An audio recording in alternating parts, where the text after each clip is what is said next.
The following is a presentation of the Mat Talk Podcast Network.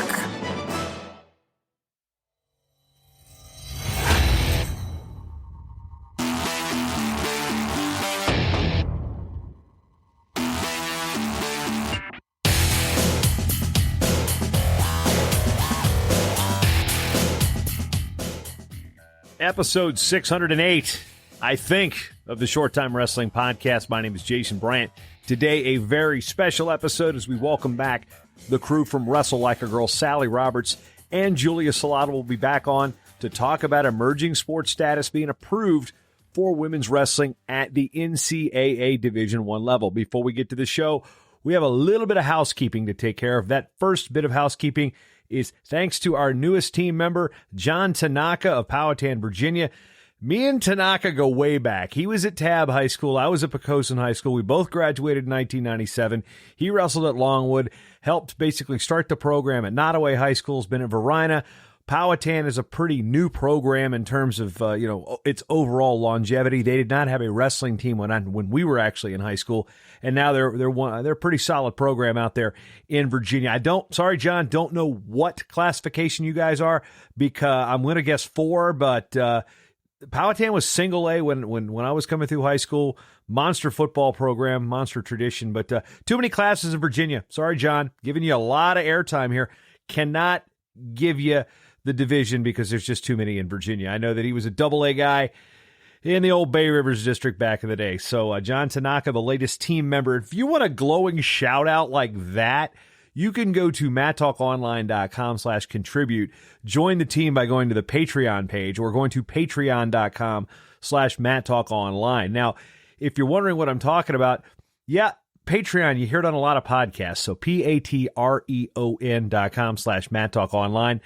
Those types of contributions will get you swag. It'll get you a draft glass. It'll get you the preview guide, depending on your level of giving. Also, it will get you advanced ad-free versions of certain shows here on the Mat Talk Podcast Network.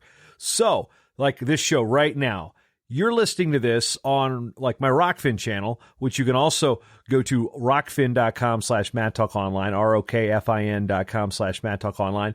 That contribution or that subscription will also help, me. I mean, we're in a situation where content creators have to really hustle to get content out and get compensated for it. And I'm in that independent content creator role now. I don't work for USA Wrestling. I have a little bit of a relationship with the NWCA in a freelance capacity, but that's how you help content creators is, either joining the team through Patreon or subscribing to the Rockfin channel. There are also one-off contribution levels if you are so giving or if that's your cup of tea. That's cool. Appreciate everybody that has been supporting this network since its inception, coming up on the 7-year mark, it looks like. Now, one other thing. Been tracking all the drops amongst college sports through my COVID tracker at almanac.mattalkonline.com. You can click on the COVID-19 drop sports tracker. Over 200 teams have been cut. I allude to that on this episode at some point. But tennis has been getting just raked over the coals. Men's and women's tennis has lost 50 programs. That is nuts. That doesn't even count the cuts that they had that weren't related to the pandemic. There were some drops in the fall that were announced that this would be the last season. But men's and women's tennis, man, I mean, we think wrestling gets hit a lot. 50 programs. 50. That is absolute bonkers.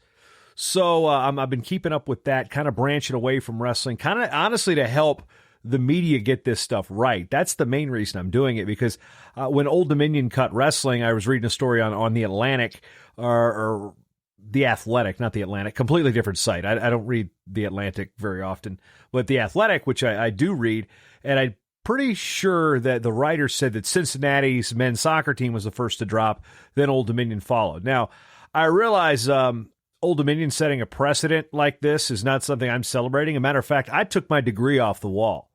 The only thing left that says Old Dominion in this office, this blue and white office that I painted, is the doormat, which I'm using basically under my desk. Yes, so the only thing of a school that I gave 7 years of my life to as a student, and even more of that as an alumni, the only thing I felt like was worth keeping in this office that said Old Dominion on it is the freaking doormat. So anyway, back to what I was saying.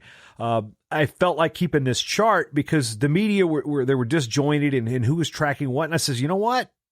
It's not like we got wrestling stuff to cover right now. So I've been creating and updating this list, and it's just been something that's been growing every year. I mean, today, as we announced this, UConn dropped 4 sports, Northern Colorado dropped 2, Southern Utah dropped 2 yesterday. 5 of those are tennis programs. We've lost 5 tennis programs in 48 hours. So I know wrestling, we're used to this as much as we hate being used to it. We lost a lot of programs over the years. We're gaining programs back. Matter of fact, today, I'm going to mention this on the show. Might as well just give it away now. Albion in Michigan added men's and women's wrestling today. So we're not seeing the hit to wrestling like we would, honestly, we were bracing for. Granted, it's June 24th, and there's a lot of time to go, and I'm going to probably have to keep this COVID tracker going through football season, because if there's no football, we know what's going to happen. Some of these schools are going to be like, what happened up at Central Michigan. They're like getting the waiver, trying to get a waiver to fall underneath the minimum required sports in Division I. Wright State in Ohio is also going to do the same because they don't have the amount of sports required to be a Division I member. So, and they're applying for waivers. Anyway, what I'm doing is I'm just keeping track so that everybody that's reporting on this, whether it be the wrestling community, the tennis community, the swimming community, track and field, all these sports, cross country that are losing lots and lots of teams. Men's soccer, women's soccer, they've lost programs, that it's not just from schools closing. I just felt like it was important to keep track of it for somebody. I'm not in it for the notoriety. I just say, hey, if you're out there, you're a media outlet, and you want to use this day, just give it a citation or note where you got it. Attribution's really kind of one thing that we don't do a whole lot in the world of citizen journalism and in the world of social media. But, I just asked for a little attribution, and Sports Illustrated pretty much gave that to me last week. They were actually linked to that table at almanac.madtalkonline.com. So I'm keeping up with that because, we're wrestlers, but we've got friends that are tennis players and soccer players. And, when I was in college, it was the non-revenue sports who hung together. We weren't hanging around with the basketball team. They were off in their own world. We didn't have football yet there. So, it was the swimmers and divers. It was the soccer players, lacrosse players, the wrestlers. That was the crew. Those were our running buddies, brothers and sisters out there. And, all the stories that we have and all the stories we can't tell and all the pictures we can't show, we were all there. So we share in that fight together as advocates for non-revenue sports and Olympic sports. As we had roommates that were athletes and advocates for sport. I was never a college athlete. I think one look at me will tell you that. But I lived with college athletes for 6 of my 7 years in school. Yeah, 7 years. Yeah, they're called doctors. I've heard that joke too. But they share the same battles. The weaponry perhaps is different, but the battle is still the same. You're still trying to be the best at what you do, and you have the opportunity, and these administrators are cutting sports and favoring one athlete over the other and creating a caste system of college sports, which I absolutely freaking hate. But again, the information is vital. So if we can basically shine a light on this is what you're doing, and these are the schools that don't have the foresight to have been adequate leaders and basically financially responsible. UConn is going to throw a crap ton of money at a program of football that absolutely sucks and will continue to suck from now till the end of time. The cost, men's tennis, cross country, swimming and diving, and women's rowing. Bull crap. Anyway, I want to talk about happier things. 9 minutes into the show, I haven't talked about wrestling yet, but hey, that's what you got. And for those that are interested in keeping it up with this, part of the reason I'm doing this is we can't just live in a wrestling bubble all the time. We got to understand what other sports are going through that have the similar issues we do. There's not been a year where we've lost 50 wrestling programs ever. Tennis has lost 50 just because of the pandemic. That's not, again, counting. I think they're at 60. Overall, I think one of the guys I've reached out to on Facebook, a tennis coach down in North Carolina, has helped me track down some of these teams. That, like College of Staten Island, Division III, moving to Division II. They cut men's and women's tennis in April. Just found that out about an hour before I recorded this. So That's the reason we're keeping up with it. We need to know what the other sports are dealing with so we can also prepare. We can look at what they're doing. Brown brought some teams back. There's a lawsuit right there. I think they're being sued because they're being sued for fraud because the school hid this from the coaches and athletes and stuff. And that's been one of my things with ODU is you never gave the alumni a chance. And then you auction off the match, you ghost the alumni, you give the media some loving quotes, and then they're gone. The local media is, but hey, you know what? That's another tangent when it comes to my alma mater. This is key to track because it's important for every advocate of every sport that isn't football and basketball. Actually, I always say there's a lot more to life to wrestling than Division I. Well, there's a lot more to college sports than football and basketball, and we live that as wrestling fans each and every day. Of course, I love college football. Won't be watching a whole lot of it this year. Definitely won't be watching it from a bar in Slovakia. But the point is the more educated we are about everything that's going on, the more educated and more we can help those sports. We can help other people. We can, look at other strategies that work to keep it. I'm rambling on here. Let's just talk about happy things, and that is emerging sports status with NCAA Women's Wrestling Division I. Now, from Wrestle Like a Girl, two of my favorite people on all of not just women's wrestling, but wrestling as a whole, Julia Salata, Sally Roberts. It's now after the swoosh on Short Time because I've got to say it now, or else I won't say it at the end because you've always got time for Short Time. It's the Short Time Wrestling Podcast. Today we are talking about one of the hot topics in college sports, and that is Division I granting emergent sports status to women's wrestling. This has been a journey among all journeys. It was talked about over a decade ago. We really didn't see this the fire really start burning until within the last 5 years. Groups like Wrestle Like a Girl, who we'll be talking to today with Sally Roberts and Julia Salata. Julia, not accidentally, is probably one of the most frequently occurring guests here on the Short Time Wrestling Podcast for one reason or another. But first, Sally, Julia, welcome back to the show. We've got a lot of fun stuff to talk about today. Hey, thanks for having me. I'm sorry, Julia, you seem short for words there. That never happens. That never happens. Well, when you put me and Sally in the same room or on the same podcast, and, all bets are off at that point, but I'm pumped to be on Short Time, as always. I got to be closing Shale Sonnen, right, in terms of frequency and number of visits? He's been on 3 times. You're way past that. Oh, sick. Yeah, I knew it for a while. We were competing. We were going back and forth, but I'm glad I finally overtaken him. I think you've overtaken Immel as well. So BDI's appearances are going to be actually probably more frequent now that he lives 12 miles away from me. But nice. Right now, Julia, where's the crown? Heck yeah. Proud of it. Although, of course, with Sally and Julia on the call, I'll be lucky to get a word in edgewise. You guys are very passionate about the sport of wrestling, very passionate about what's going on with women's wrestling. And we start with this morning as we record this on June 24th. Albion College in Michigan has reinstated men's wrestling, which it cut in 1984, and added women's wrestling. This coming on the heels of the previous week's announcement that Division I granted Albion as a Division III school. But that's another. And before we get into the numbers of it, let's just dial it back. Division II and Division III have already approved women's wrestling for emerging sports status. Sally, Division I approved it last week. What does this mean for women's wrestling? What does this mean for the world of wrestling as it stands right now? This is a monumental achievement that we all as a sport achieve collectively. What this means is that we're going to have more scholarship opportunities. We're going to have more programs getting added. What makes this so unusual is that right now, during the time of coronavirus, there's so many schools that are looking at how do we scale back our budgets because they didn't have the same athletic opportunities. They didn't have championships. So they don't have the same funding.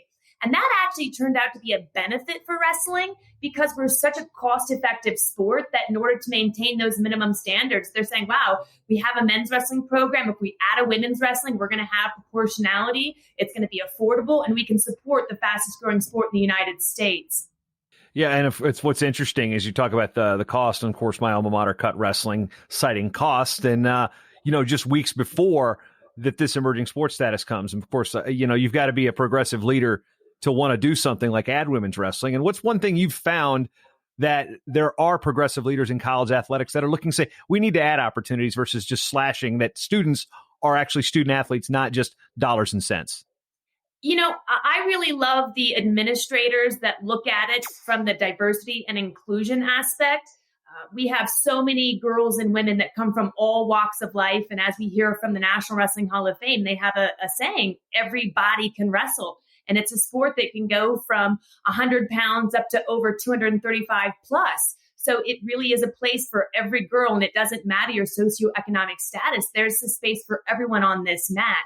And when I see collegiate leaders looking at it from that landscape, it gets me thrilled and excited because my personal passion is creating a financial, social, and educational mobility pipeline, because wrestling strengthens the fabric of America. And the more girls, women, boys, men we get wrestling, the more we're going to be able to cultivate these leaders that our nation and our world so desperately need. Now, one thing we talk about the numbers. Right now, we're at 39 NCAA women's programs with wrestling. Now, that number is going to move a little bit because Iowa Wesleyan has announced its reclassification from Division III to the NAIA. So the NAIA will gain a team not this season, but next season. And we also have teams that are adding starting in the 2021-22 school year. So that number, that's not actual, shoes on the mat right now, but it also it's moving forward. And the key number as far as this Division I emerging sports status is the number 40 for a championship sport. And that is across all NCAA schools. And, do the math for us, Sally. What's as much as I hate math and love math at the same time, when we're looking at an NCAA sanctioned championship, what needs to happen? What numbers need to be hit? And why is 40 kind of that magic number right now? I actually want to lob this one over to Julia because she's been the one having the most in-depth conversations with the NCAA Committee for Women's Athletics, and she is well teed up to answer this. Fire away, Jules, as she enjoys the outside. You're not seeing us on video, but she's enjoying the beautiful weather of the Appalachian Mountains right now, I believe. I am. We got a nice light breeze going on. It's like 75 degrees. It's been raining for like the past week, so I need some vitamin D in my life, so I'm taking advantage of it. But so moving forward, in order to gain championship status, or to be eligible for championship status, rather, we need to have 40 programs across Division I, Division II, and Division III combined. So we don't need to have each division having 40 programs, but 40 combined between the three. At that point, we need to maintain that number of 40 for one full academic year. So if at any point we dip back below that 40 number, if the school closes down like we saw with the Murray earlier this year, we would have to restart that process. So hopefully that doesn't happen. More than likely, I think we'll hit that number of 40 this fall, and then we have to maintain it for one full academic year. At that point, it'll essentially go back to vote at the NCAA convention, like the emerging sports status vote for Division II and Division III did back in January.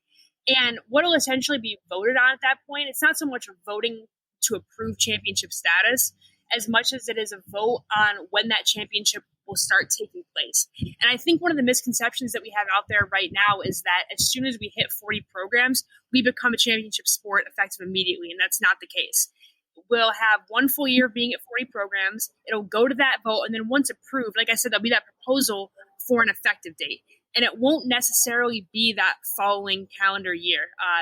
Assuming we have one full year of teams after this year will be 2021. It goes to vote in 2022, and then it wouldn't necessarily be effective 2023. It could be 24, 25, 26.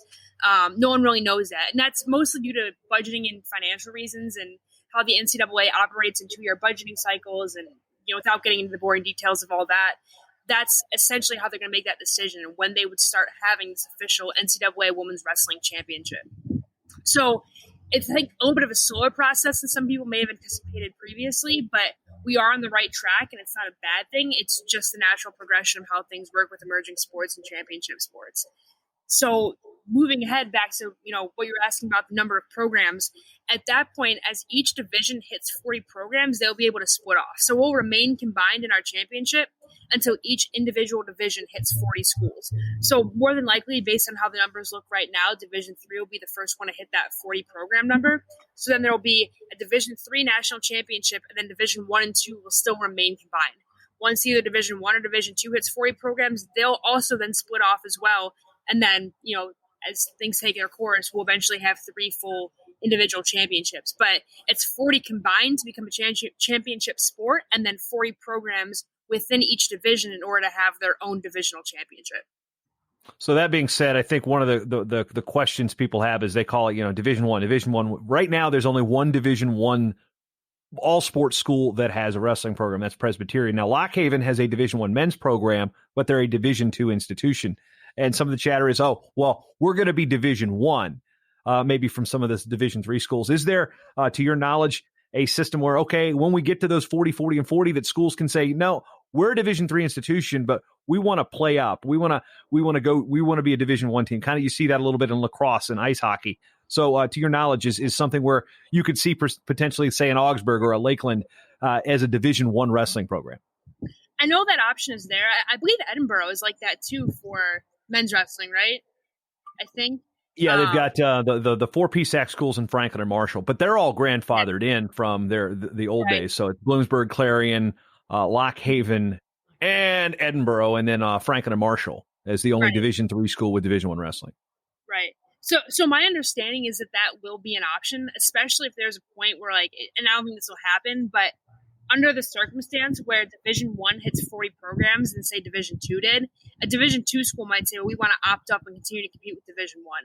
But I haven't heard any schools really discussing that option yet. I think it's still a couple years off with where our program number is currently at, but I know that is going to be an option like it is with the men's teams. I just haven't heard anything one way or another on if any school is going to opt or petition to do that. Well, it's one thing you brought up the last time you were on. You were talking about when Hawaii came to King to play men's volleyball, and men's volleyball numbers are really small in terms of by comparison to women. And I'm thinking about this. Okay, this is an opportunity for a school like King, which is started as an NAIA program, now it's reclassified to Division II. The opportunity to be like, you can get extra eyes on the school by being a Division I wrestling program, for example. And the way that actually worked out is that men's volleyball is still a relatively new sport. And the reason they were in that situation is that, like women's wrestling is, they are kind of further along in that process. And Division III has kind of split off into their own thing for men's volleyball. And Division I and Division II are still combined. So when our men's volleyball program qualified for the national tournament 2 years ago, they were combined with Division I schools. They actually played Ohio State first round, who was the defending national champion. So their Division I. Wow. Yeah, right? Yeah. So Division I and II men's volleyball are still combined, and that's probably a point that we'll get to within women's wrestling. Like I mentioned before, Division III is probably going to hit that 40 program mark first, just based off where the numbers are at right now.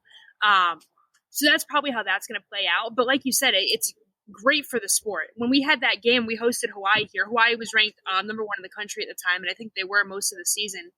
And they came to tiny little King College in Bristol, Tennessee. It was packed. I mean, our entire student center, our main arena, I mean, both sides of the stands are completely full. We have like a indoor track that oversees our gym floor. There are people shoulder to shoulder up along the railing up on that track, and people came in from the community. So I think we'd see that same kind of thing in women's wrestling. If we get to a point where Arizona State and Iowa and, Michigan, all these teams have programs, and they can start traveling and compete at these smaller Division II schools, which are competitive within women's wrestling. It's going to be great for the sport. It's going to be great for the individual institutions, and it's just going to bring a lot more eyes. We had the similar thing happen with acrobatics and tumbling as well. Our head coach currently is an Oregon alum, and Oregon's been the best acrobatics and tumbling school for the last 7-8 years. And she's able to get Oregon to come here usually every year, every other year. We've had Baylor here. And same thing, when people hear that Baylor or Oregon is coming to King College in Bristol, Tennessee, even people that might not have cared about seeing acro suddenly want to come to an event here. And that's how we start, really being able to reach out to our community and promoting King athletics as a whole. It's not just about acrobatics and tumbling. So I think we're going to see that with women's wrestling. And I think we've heard a lot about how Division I being added is going to hurt Division II schools, but I think it might actually do the opposite. I think we might start getting Division II and III schools promoted more because they're competing and being competitive with these Division I institutions. Sally, I know that there's been a lot of work with the wrestling organizations, National Wrestling Coach Association, USA Wrestling, the Hall of Fame, and then, going across the river to the Women's Sports Foundation, and groups like that are involved. Julia brings up acrobatics and tumbling, which is the other sport that was approved for emerging sports status on Division I level. Has there been any interaction between the leadership that we're trying to get acrobatics and tumbling as an emerging sport and the Wrestle Like a Girl to compare notes and say, hey, what are you doing that works? What are we doing that works? Has there been any interaction? Yeah, it has been a phenomenal collaboration. At the end of the day, what acrobatics and tumbling and Wrestle Like a Girl and the wrestling cohorts all wanted was to see more sporting opportunities. And the girls that want to go wrestle are not the same girls that want to go do acrobatics and tumbling. So of course there was a shared mission of coming together and saying what works, what doesn't work, and how can we continue to collaborate together to move forward. And so from that, we had some really phenomenal conversations and dialogues to say, hey, this person is an ally and we need to lean on them. And this person is a detractor. So we need to get them to come more on either the side of Wrestle Like a Girl women's wrestling or acrobatics and tumbling. And one of the beautiful things that I saw happen was that even people that didn't used to be fully in support of women's wrestling, like once they saw the momentum and they saw the positive language and the positive trajectory that we were taking the sport, they came over and said, this is something that we do want to be a part of. And some of those men's programs that maybe had leadership in the past that wasn't fully on board with women's wrestling has come to say, this is something we want to be a part of. So the support that we got came out of the woodwork, and even to highlight someone named Jay Robinson. His camp reached out and said, hey, we want to have you at the NCAA tournament. We're going to have this event 7-on-7, and we want to have you up there talking about women's wrestling. And if you're familiar with the sport of wrestling, you know, he wasn't always the biggest fan, but since he started to see the growth and the momentum, he's gotten behind it. So that was really, in my eyes, incredibly warm and thrilling. And in some cases, you've got people that are really championing women's wrestling for not just the fact that it's an opportunity, but, and in all honesty, maybe people like J. Rob are like this. I can't speak for him, but it's a way also to insulate the sport as a whole. It's like, okay, we've got a women's wrestling component now, where that's always been kind of the knock on wrestling, is it was just a men's sport. Now, when you have an opportunity to add a women's sport, I don't want to say that one sport is being used to save another, but there can be that synergy between the two, that where you've got both now, it's a lot harder to cut and it's a lot easier to add now that, you know, when you've got that blue circle, that NCAA, especially at these NCAA schools, that does a lot more for trying to help the cause of women's wrestling versus trying to use it as, oh, it'll save men's wrestling as the sole rationale for supporting it. When we were looking at the data that came from the NCAA when Title IX got enacted, the sports that did not have a female accompaniment, but they added it, so sports like baseball that added softball, men's basketball that added women's basketball, you could look across the years and saw that they would have upwards of 200% growth increase because they were championing women's sports. And then you looked at the sports that didn't have a female accompaniment, and you saw that those sports were getting cut, and wrestling at one point was down negative 300%. And it's only in the near recent history that we started to get up into a positive number, because we had the male wrestling programs and the female wrestling programs, and even more so where we were reaching back and looking at those programs that had got dropped. We're now bringing them back. We're adding the female program, and we have proportionality built in. Julia, one thing that your coach, your coach, and then now your boss, Jason Mormon at King, had always talked about was the fact that he didn't have a women's program and a men's program. He had a wrestling program and a men's team and a women's team. Talk about the experience on how you, as an athlete and a coach on the women's side of things, and the interaction between the men's program or men's team. See, I'm doing it again with my own question, but how the interaction was is both sports were new to campus, still relatively new, added again when they were in NAIA school, not more than a decade ago, and then women's components added, and then you've got one program and two teams. I mean, what was that experience like as a student athlete and as a coach?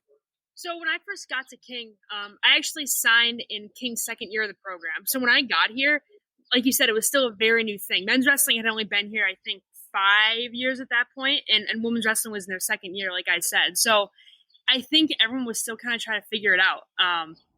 Men's wrestling had never, and this is still in almost what was the infancy of women's collegiate wrestling as well. So I think there was some hesitation at first, like, oh, there's girl wrestlers here. That's weird. But within, the first couple of weeks of, being around each other, it was like, wait, like, they're just wrestlers. Like, these are people that just have a different gender than I do, that have a lot in common with me. And it's someone different to talk to. And, even though we're all wrestlers, we have a different perspective on the sport and how we came up through it, how we got started in it.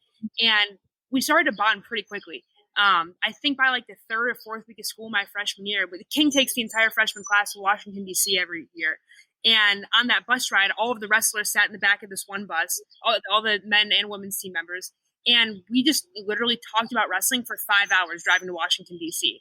And I think that was kind of the turning point for us. And like, we're all on the same page here. Like, we're all trying to accomplish the same goals. We're all trying to make King wrestling look good and train our hardest and compete our hardest and just, compete in the sport that we love.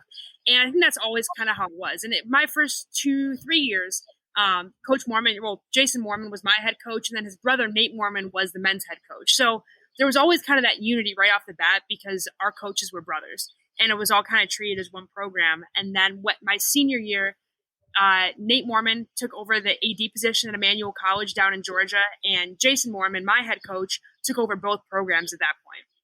And he said, now that we're going to continue to operate this as King Wrestling, but now that I'm overseeing both programs, like, it really is going to be one true program.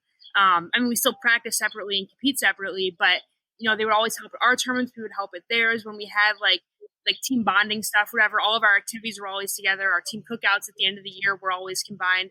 And it's even to the point where each team at King has a faculty advisor that kind of serves as a liaison between each individual athletic team and the academic portion of student athlete life.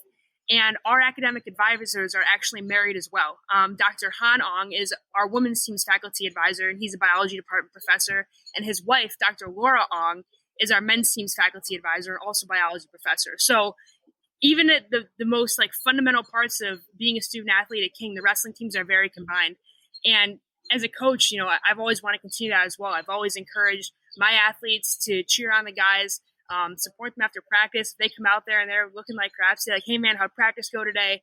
And just make sure that we're always building each other up. And even now that Coach Jason Mormon has stepped down from the men's team and just started to focus on the women's team, our new head coach, Darrell Brown, for the men, has wanted to continue that same tradition, still keeping our teams involved with each other, making sure we're supporting each other. And I think that's really contributed to a lot of the success of both programs. I think our men's team, back when our women's team was, like top dog, our men's team was always inspired by us.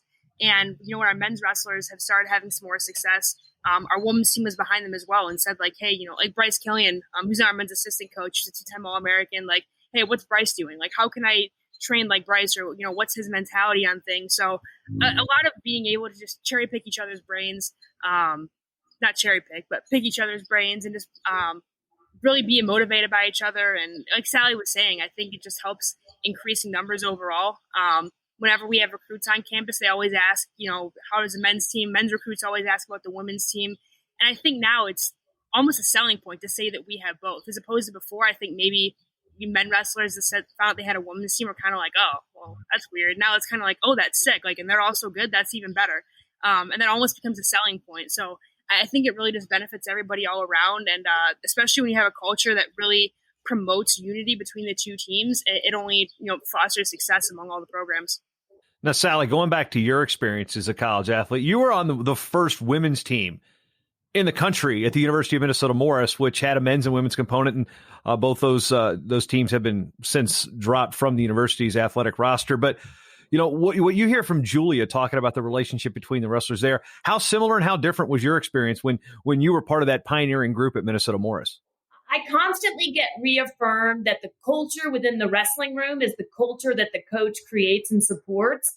And when I was wrestling at the University of Minnesota Morris, there was a good culture between the men's and women's wrestling programs. And when I hear that there are good programs, that there's strong, positive leadership at the top that is really helping to build and solidify that, right? Because as I keep going back to, it's not men's wrestling versus women's wrestling. It is wrestling.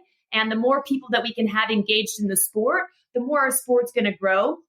And really, when I look across the national landscape, there is such a loud outcry for unity and togetherness. And that is one of the things that gets me so fired up is when I see men and women working together, role modeling that this is exactly the way that it should be. And we get to role model using sport as a way for that unity to occur across our national landscape. When we look at what you talk about the national landscape right now, of course, we've got the unity and we've got the things that sparked out of this community where I live in Minnesota. But when we look at the coronavirus and COVID-19, and at last count, as of the time we record, I think UConn's about to drop a sport as we speak right now. We are over 200 schools, 200 teams that will not be starting the fall semester that existed. Some of those are suspended seasons. Some of those of schools have canceled sports for that season. Some of them have outright dropped athletics. We've seen wrestling kind of spared a little bit. We've seen, I think, 7 teams overall, most of those coming from school closings at like McMurray and Urbana and Mercyhurst Northeast. Of course, my alma mater dropped it. And then you've got, just Spartanburg Methodist, a junior college, also dropped it for lack of competition close. But ultimately, tennis has been hit with over 40-something teams dropped. But in the same point, the day we see teams being dropped because of COVID-19 concerns, today we see Albion add men's and women's wrestling. What is it about these schools that are the enrollment-driven schools they don't see the fear as much, or maybe that feel is real, but they're still not afraid to add sports because it's not like this is the first team. We've had Augustana, we've had Aurora. They've added during this pandemic. And Julia, what do you see from those schools and those programs? Are like, you know what? Other schools are cutting. We're still adding women's wrestling, though. We're adding men's wrestling. So to be frank, I think it's a purely financial thing. I can speak for King in particular. We're an NCAA Division II school, and we're a tuition dollar-based school. When we're adding sports, we're not necessarily doing it to expect a profit or some kind of return off those sports. We're doing it to boost our enrollment. And if you can justify adding a sport and saying this is going to bring in 30 new student athletes, that's 30 new student athletes who are also paying tuition, and that's bringing money into the school. So when we're in a time like this where schools might be facing a potential financial crisis, if we can say, like, hey, if we add a sport, we're actually going to get money back from it because we're going to boost our enrollment, schools are going to be all for it. And that was one of our biggest selling points during the NCAA Emerging Sports Status efforts, especially with the Division II and III schools, is that women's wrestling, our average roster size right now for schools that have been around for 4 years or more, so one full recruiting cycle, is right around 26 to 27 athletes. So when you're looking at a school, like a lot of these smaller private schools are with Division II and III women's wrestling that are $35,000, $40,000 a year schools, if you're saying we can bring in almost 30 new kids every single year, that's a lot of money. And at that point, it becomes a really easy sell. And especially right now when schools are looking at a financial crisis, like I said, saying we can bring in 30 more kids that pay $40,000 a year, that sounds really, really attractive. And with the momentum women's wrestling has right now, and the fact that we do have the numbers to back it up, that we will boost enrollment at pretty much any institution, that just really helps our case even more. And same thing with men's wrestling. If you don't have a men's program already, now you're adding men's and women's wrestling, and now it's not just 30 kids that you're bringing in, it's 60 at $40,000 a year. I mean, you can do the math, but that's a lot of money that's coming in. So that's kind of our biggest advantage there, is that there's no fear of getting programs cut, because that means the school is losing students and losing tuition dollars. Where the bigger challenge is going to be moving forward with Division I, because a lot of these giant Division I schools that already have 40,000 students don't need another 30 kids. They're adding sports because they want those sports to turn a profit, whether it's ticket sales to home events or merch or swag, whatever it may be. So I think that's where we're going to have more of a challenge, is actually explaining to these institutions what the value adds are of adding a women's program. And that's where it turns into more, diversity and inclusion and all that kind of a thing. But at least on the Division II and III front, as long as we're proving that we can bring in more students, I don't think we're going to get any programs cut. And I don't think that we're going to slow down in adding those programs either. When I look at the comparative situations of other emerging sports, of course, women's bowling went from emerging sport to championship sport. Beach volleyball has been the latest one to really 8 years ago, they went from 14 Division I schools that gave it a shot to 60. Overall, there are 76 NCAA beach volleyball programs. Now, some of those are athletes that have come over from the indoor volleyball, but there's also beach-specific athletes. It's a different type of game. You can look at volleyball and be like, well, the rules are the same, but the surface and the style of play and the number of athletes on the court is different. So, it is not just like, okay, we're cheating by doubling up on the athletes like some people do with, they look at indoor, outdoor, and cross country. Well, you've got one distance runner that counts 3 times. Well, that's not necessarily been the case with beach volleyball for every team. Women's wrestling, what path in terms of, I'm looking at it, it's like you're kind of ahead of where beach volleyball was, because they got emerging sports status and, okay, here's 14. there are 38, 39 teams when the emerging sports status hits. So I'm really curious on how much of their blueprint has this women's wrestling emerging sports status followed. So one of the things that I thought was really interesting was when this process first started in its most robust capacity in 2016, 2017, I went to the NCAA Diversity and Inclusion Forum. I had a one-page paper. I was handing it out to everybody. And a strong majority of the people that were in attendance at that event said, we've been waiting for women's wrestling. It's always had to come from the member schools. Now that we know that you're pushing it, we are prepared to start adding. And really, it was an eye-opener for me for them to say, we've been waiting for wrestling to come towards emerging sports status for women, but there hasn't been any proposals that came through that really garnered the support. Now that you guys have it, and one of the things that we're really keen on is unity, great.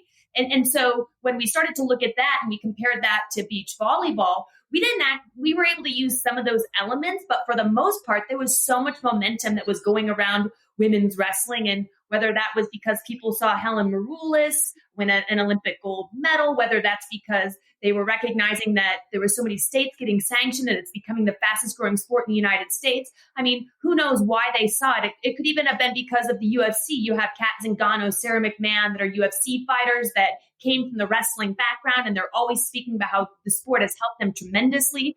So the visibility within wrestling just has gone up exponentially. So we could have used elements of beach volleyball, and we did, but for the most part, it just took on its own steam and its own engine. We just had to really direct the conversation and the narrative to make sure that it remained united, positive, and inclusive.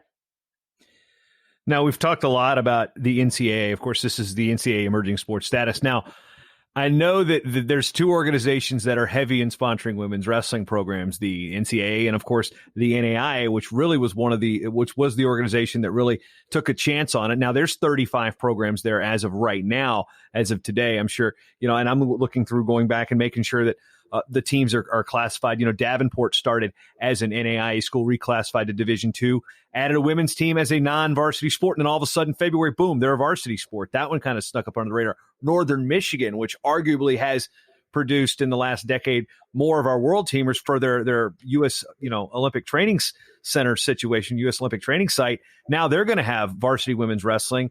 We're seeing the growth of the NAIA programs. We're seeing a couple of schools go, hey, we're going to jet this one out on our own. So it's a very different way. I guess I want to start with what is the NAIA schools and them meant to the NCAA emerging sports bid? It just kind of boosts our image to say that, like, not only are we an NCAA, not only do we have NCAA institutions backing us, but NAIA is right there as well. I think at the last count, we were almost 50-50 split of NAIA and NCAA schools. I think NAIA is right around that 35-36 number as well, last time I checked. And it just shows that we're overall just growing and exploding at all levels. And NAIA, I think, because they currently have their NAIA Invitational, which is essentially their national championship. So they're currently in the process of becoming a full NAIA sport. But it just goes to show that we can compete anywhere. There's a place for us in the NCAA division. Our JUCOs are actually growing, with the JUCO schools having their own national championship this coming year for the women. And it's legitimizing us further that we're not just an NCAA sport, that we're a collegiate sport in general, and there are opportunities for girls as well. Just like any sports, there is a subsect of high school athletes that want to go the NAIA route, and there's just as many opportunities right now for women wrestlers to go NAIA as there are NCAA.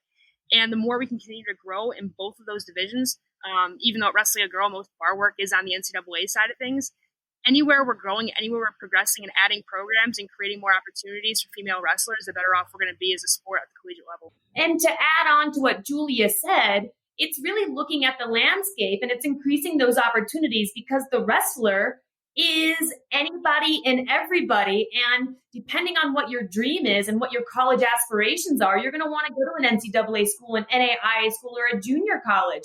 And the more options that we can give, the more that we're going to be able to get the athlete into a school that's the right fit for them, where they're truly going to excel, versus saying you have a handful of options, good luck. What's been the hardest challenge in all this?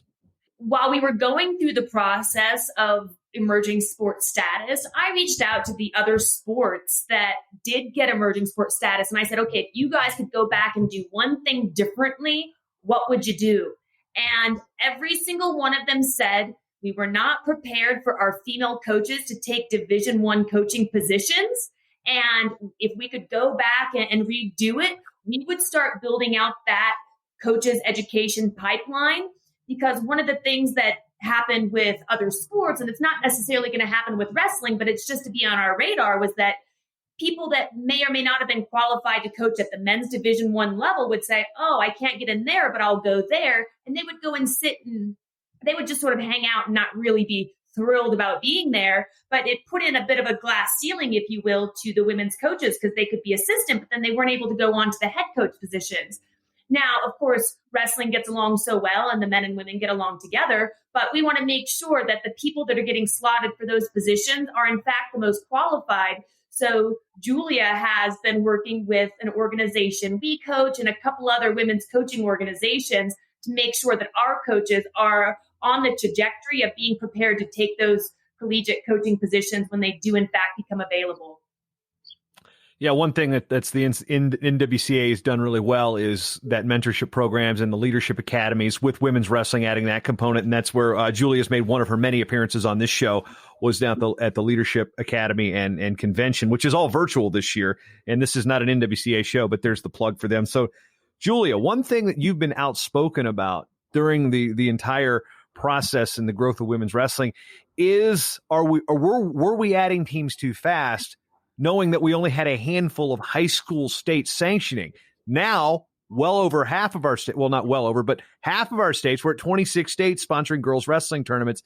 That in 4 years is going to create an entire generation of women's wrestlers that wasn't there 4 years ago. So how much of the growth of women's wrestling and the worry that you might have had a couple years ago about, are we going to have teams with 3 and 4 girls and schools not looking at this sport seriously, to now we're going to have, instead of 5 states, we have 26 as of today that are saying, well, guess what? Here's another generation of kids that are looking to wrestle. So it looks like the high school coffers will be starting to fill those college rosters sooner than later.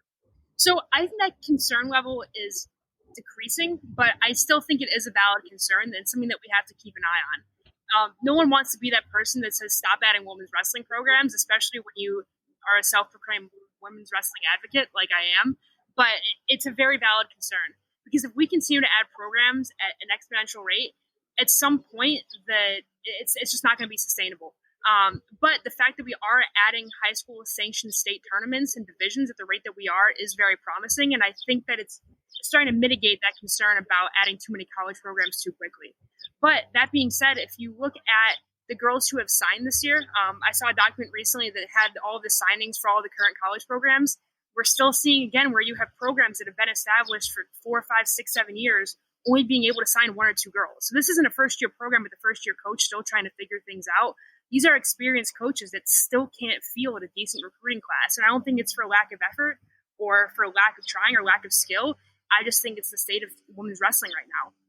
As much as we have all of these girls that are being added at the high school level and are considered to join the sport, 1, not all of them have collegiate aspirations, and 2, our retention is still not great. And that's just a sport-wide thing. I mean, you see that in the men's wrestling side too, is collegiate wrestling is hard. And I don't think anyone would dispute that. And our retention is not where it needs to be. So until we have phenomenal retention and until we have girls who are sticking throughout the sport through 4 years of high school wrestling and wanting to continue and continuing to grow at the high school level in all 50 states, we still have to keep an eye on the rate we're adding collegiate programs. So I don't think it's an issue right now, but I think especially now that we have emerging sports acts across all 3 divisions, if schools continue to start adding it faster and faster and faster, we are still going to see where we're having a lot of forfeits and dual meets because teams can't field a full dual meet lineup. Even the national duels this year, I mean, like in the NCAA division, you had championship and 3rd place matches and 5th place matches. I mean, the best teams in the country that were having voids. And if we're, just from an optics standpoint, it's not a good look if we're trying to promote the sport to be having our highest profile dual meets with voids and forfeits. So I think it's something to keep an eye on. I don't think we have to do anything about it right this second, but I think it is a concern that we just have to keep tabs on. And to add on to what Julie is saying is that because of the pandemic, there has been a moratorium on NCAA college coaches recruiting these high school athletes. And so one of the things that we to recruit as well, because we can't go to Fargo, we can't go to all these, junior duels. Not only can we not recruit in a normal sense, in terms of like not being able to have girls on campus, and right now we can't travel to recruit, but the tournaments we would usually recruit at are currently not happening either. So sorry to cut you off, Sally, but just a very relevant point. Yeah, exactly. So we just looked at it and it said, okay, how in this landscape can we be of service? How can Wrestle Like a Girl and our partner organizations be of service? So we're doing two things to spearhead this and try and really bridge the divide because of this, the pandemic has created between the high school opportunities and the collegiate. So we're planning a women's college wrestling festival that it's going to be somewhat like speed dating, where we can get these high school athletes that we've been working to get brought on board within each state to know who the college coaches are, where they're at, and then really start to facilitate that these are the opportunities. So somewhat like a combine, but it's not going to have the same physical requirements. And then as a follow-on, we are planning a women's wrestling sports summit that is going to be national in scale, where instead we would have our gala, but because we have the pandemic and we can't host gatherings larger than 50 in Washington, D.C., this has given us a really phenomenal opportunity to have a virtual summit that's going to be talking about some of these large-scale issues, that's going to be making it affordable and accessible for anyone across the U.S. or world, so that they can hear conversations from some of our thought leaders and stakeholders within wrestling. Shifting gears, I guess the last thing that people want to know when it comes to the Division I emerging sports status is who's it going to be the first Power 5 school to add women's wrestling? We've got, as we said, Presbyterian's the first Division I school, all sports. Who's going to be the first Power 5? The Big Ten, the Big 12, the ACC. Who's it going to be? Any predictions? And so you're asking me, like, in my own personal opinion, or like where the numbers in the conversation suggest that it might be headed? Both. I'll give you the want and then the politically correct version. All right. So I think it's probably going to be, based on conversations we're happening, Arizona State, I think, is making moves in the right direction, especially now that Mark Perry is down there. Mark actually just reached out to me the other day asking about where everything is at now that Division I has voted yes. We've had conversations with Chris Ayers. His daughter is coming up on the point where she's going to be entering college, and I think he'd like his daughter to wrestle for him at Princeton. I've heard Rob Cole say that they're very close, potentially within the next 2 years. And as of yesterday, I actually heard a rumor that Ohio State is actually very close as well. So those are... Yeah, Ohio State's got 9,000 sports. What's one more? Yeah, so I've heard that. But in my own personal opinion, I think you'll see a smaller school first, like a MAC school or like an EWL school, except for they're now MAC too, I guess. But one of those type like mid-roll Division I schools that could use an enrollment boost, as well as add another women's sport, Title IX compliance, all of that. But I think you'll see Arizona State or Ohio State or like one of those types at it first. Sally, you're chomping at the bit to say something here. I can feel it. UNC! Listen, I don't know if they're adding it or not, but I am sending letters and emails and Valentine's Day cards to their athletic directors on a regular basis. Clemson, their alumni base is rabid to get Clemson wrestling back, and they're just all in. And they're starting fundraising campaigns and letter writing campaigns. So I just love supporting Clemson because the fan base, the alumni base, is so excited. And I personally, I'm telling you, if I could have one wish, I cannot wait for a service academy to add women's wrestling, because talk about creating some hammers, right? I mean, you can have girls that can come from anywhere in the United States. You get the nomination, you get in. I mean, you don't have to actually, you don't have to pay tuition. You do in fact join the military when you're done, but God bless America. I love the United States. Yeah, I know that there's been, we're looking at all the conversations. I know that, with Carrie Colat having that experience coaching with the women's teams on the age group levels for USA Wrestling. And then you look at, there's a lot of opportunities with that giant wrestling room at the Naval Academy. And then, Kevin Ward at West Point, of course, Air Force, which is in the shadows essentially of the Olympic Training Center, or vice versa, whichever way you want to look at it geographically. So those are the three. And of course, you've got other military schools, like Norwich is a military school up in Vermont. They've got 2 women on their coaching staff with Erin Claudio and Alyssa Lampe. Yeah, and the United States Coast Guard Academy, they're looking at opportunities to increase diversity, and their coach, Coach Bratland, is a phenomenal supporter, but just as importantly, Captain Adam Shammy, who is the sector commander for the Coast Guard in Key West, Florida, is the coordinator for the Congressional Wrestling Caucus. So talk about being able to pull some levers. So we'll see what happens there. I'm on a boat. Don't you ever forget. Yeah, we'll throw that one back 10 years. So as we wrap up, we've had a lot of different angles on the emerging sports status. Again, a lot of it focusing on the sport as a whole, not just Division I. But I guess, Sally, the question for you is, Wrestle Like a Girl, what are the next steps for the organization now that this has finally happened? We've been waiting and waiting and waiting. It got delayed. We've got a pandemic. We didn't know when it was going to happen, but now it's happened. What are the next steps for Wrestle Like a Girl? Well, one of the things that we're really proud about is that Julia Salata has been a phenomenal champion of this initiative, and she's going to continue looking across the landscape, seeing how else we can be of service to these colleges and through this process. But really, one of our main focal points right now, because we are in the middle of a pandemic, it's looking at the constituent base that we serve. And there is so many issues that we need to be leading front and center on, really big-hearted, because we have not only the coronavirus, there is an opioid problem that's going on across the United States, fentanyl. And I can't tell you as many athletes, wrestlers that have died of coronavirus, but I can certainly say how many are passing away because of drug and alcohol abuse during this time, where they can't actually get to a wrestling room, get outside of a home, find a safe space, and a litany of issues that are occurring. And so our big focus for the rest of this year is looking at how can we support these athletes that are really in challenging situations and continue to entertain them and give them opportunities to be successful.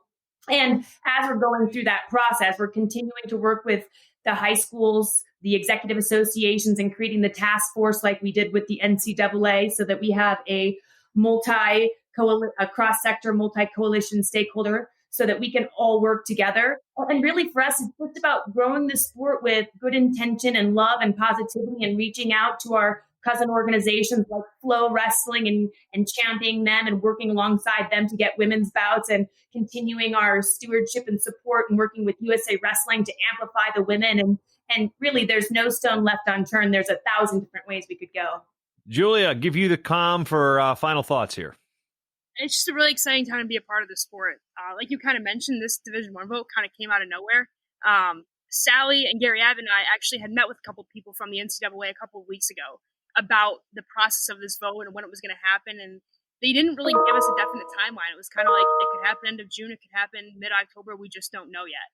And last Wednesday, I get out of jiu-jitsu and my phone had blown up with, like, I had a call from Sally, I had a call from Kira Berry, I had a text from Terry, like, the Division I vote just passed. And I was like, what just happened? Like, awesome, cool, great. This is everything we've ever wanted, but, like, what just happened? So literally in the past week, it's just been kind of like a snowball effect of, like, things starting to happen. And like I said, like, coaches reaching out to me saying, what's next? What are we going to go? Where do we go from here? And it's a really exciting time. It's a really overwhelming time because, like Sally mentioned, there's a lot of places we can go. There's a lot of stones that need to be turned over and examined and, taken advantage of. Something that we found at Wrestle Like a Girl is this has been a really productive time to actually get things done. A lot of people have time for, pet projects within women's wrestling that they didn't before.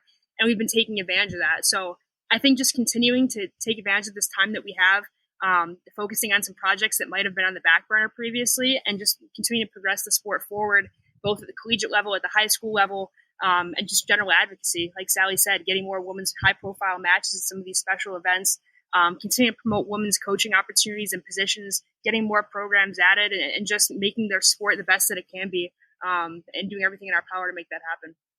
On all the socials, Wrestle Like a Girl, on the web, wrestlelikeagirl.org. That's where you can get all the updates, press releases, stats, facts, figures. Sally and the crew are all over that. Julie, of course, making her multiple-time appearance here on the Short Time Wrestling Podcast. Great to hear from what's going on with women's wrestling and Wrestle Like a Girl. Appreciate the time. And Sally, I think, of course, you've got to get the last word. Jason Bryant, we cannot thank you enough. You have been a champion of women's wrestling before many others are and have been. And thank you so much for walking alongside us, amplifying our voices, growing the sport, because that's how we're going to succeed, is by having he for she, these male athletes and advocates like you standing alongside us and echoing the same thing in unison. So thank you. And I will add to that, when I got home after that NCAA Division I vote passed, I cracked open a Tall Boy and poured it into my Matt Talk Online Tall Boy, not pint glass, bigger than a pint glass. So supporting Matt Talk Online in our celebration ceremonies. So yeah, and I agree with Sally. Thank you so much. You've always been a huge advocate for us and given us a platform to talk about how much you love women's wrestling. We appreciate you.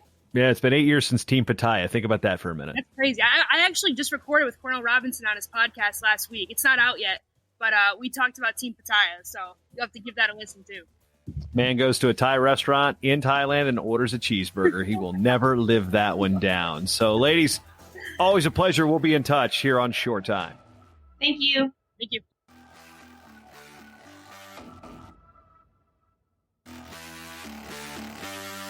The Short Time Wrestling Podcast is proudly outfitted by Compound Sportswear. Shirts, singlets, custom gear orders, everything you need. Call up Cliff and the crew at cmpteamwear.com. Hey, you know what? Did you like the show?